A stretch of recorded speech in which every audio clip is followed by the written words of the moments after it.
Rushto maya tava mahakara yogeshwara kala kala yogeshwara kala kala. Namaskaram, welcome to MahaShivRatri 2025.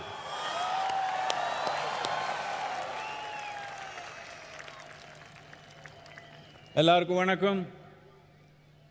Mahashivratri 2025 எப்படி தமிழ? எங்க தேம்பே இல்லையா? என்ன இப்படி? And welcome to our beloved Home Minister and many other dignitaries who are here. Namaskaram to all of you.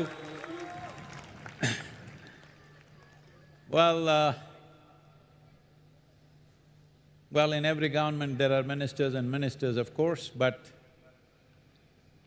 after independence, post-independence, there was one minister who was also a home minister. Without him, the nation wouldn't have gotten consolidated. You know who I'm talking about. So, what Sardar Patel did at that time to put the nation together was one of the most significant acts post-independence. Otherwise, we wouldn't be one country, for that matter. Though the misfortune of partition happened, still whatever could be mopped up and put together as one nation was done. But since then, many developments, political, secessionist and various other kinds of things, even small constitutional disruptions happened where the nation, though was one nation in paper, in many ways, there were parts of the country which were not really in control of the ruling dispensation. I have to say, our present Home Minister, present Home Minister, what's done is in some way a reflection of what Sardar Patel did at that time, once again stitching up the nation together. As all of you know, that slowly things were happening in the country, that every month there used to be a bomb blast. Next, where is the menu? Hyderabad, Bangalore, Mumbai, Pune, you name it. You have not heard of such things for last 10 years. Thanks to all the agencies, forces and above all, the one who leads them, our beloved Home Minister, and the determined hand with which he has handled this, has done many things, and parts of the country which were almost not like our country where militancy ruled, today largely is in control, and he has made a promise by 2026 completely that problem will be over, and we're all with you, sir, to fulfill that promise. And above all, a complete reintegration of Kashmir as a part of India.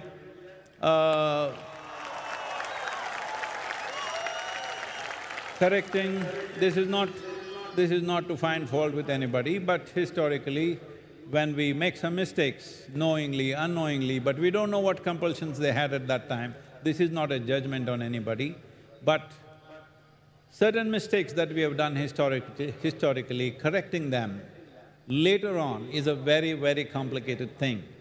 And these Articles 370, abrogation of that, and bringing peace to the state, making it normal, almost normal, I would say. Today, lakhs of tourists are traveling to Kashmir. They're inviting me to come and play golf in Kashmir. I don't know when I'm going. Home Minister should tell me when it's right for me to go.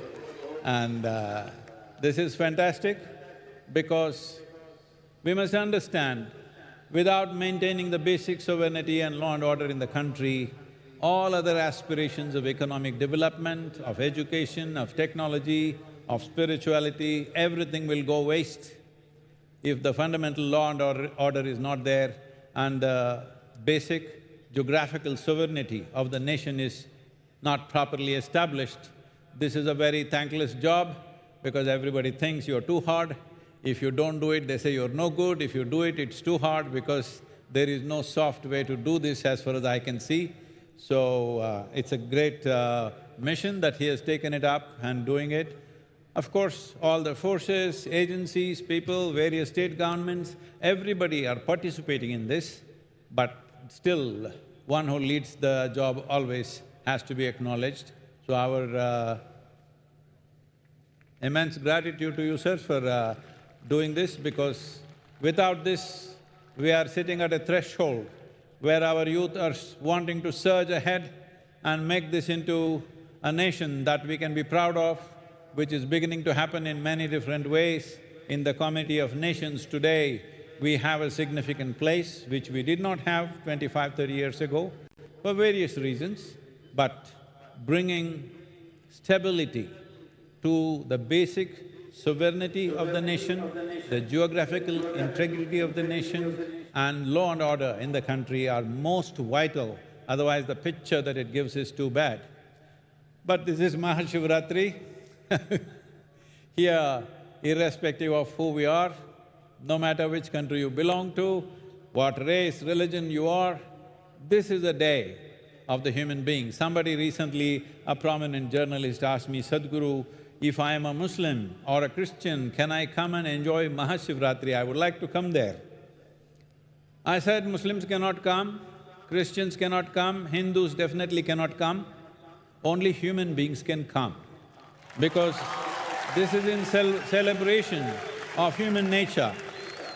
What Adiyogi stands for is this, that in search of well-being, you don't view philosophies.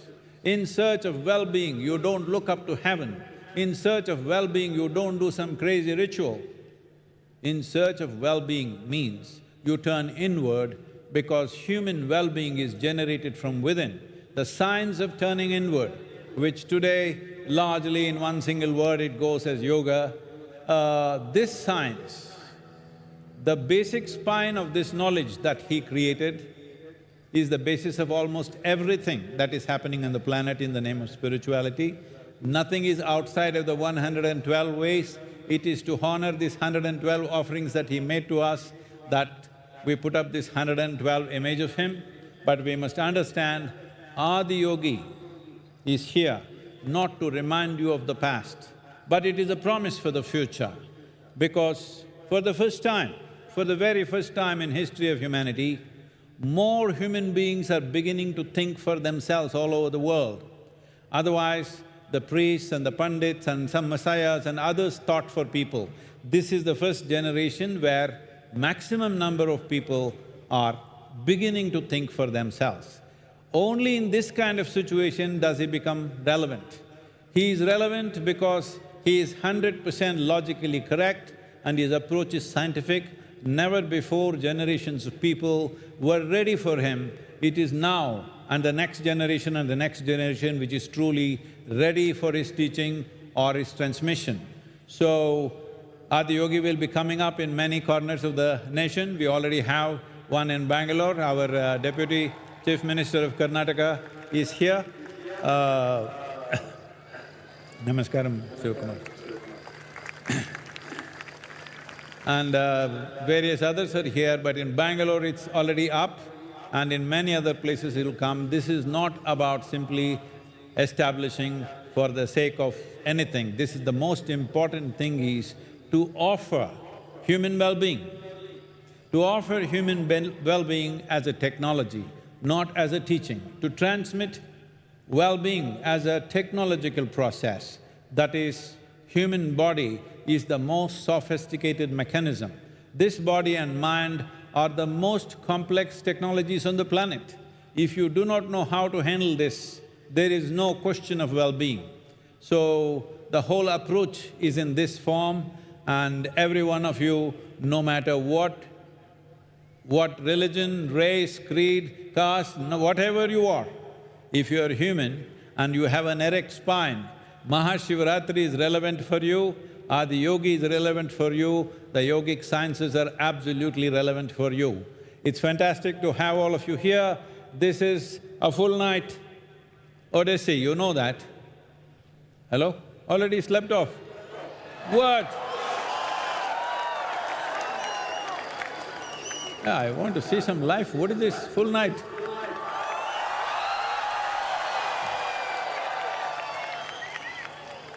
Someone from United States, a prominent person, was asking me, Sadhguru, how is it possible? Full night, how will they be there? I said, this is the only event, 12 hours, full night, all sorts of people from various backgrounds, from many nationalities. Where there is a party where there is no alcohol, no drug, no intoxicants, but everybody is intoxicated with Shiva. This is the only party like this on the planet. So I want to see more life, not like this. What? Hello?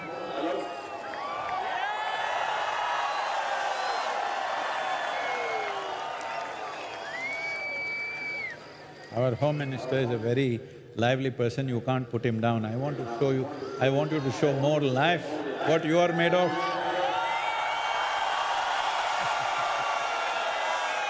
It's my pleasure and privilege to welcome Amit Bhai, our beloved Home Minister. Here I offer a Adi Yogi shawl so that he becomes part of this mission of Maha Yoga Yagna.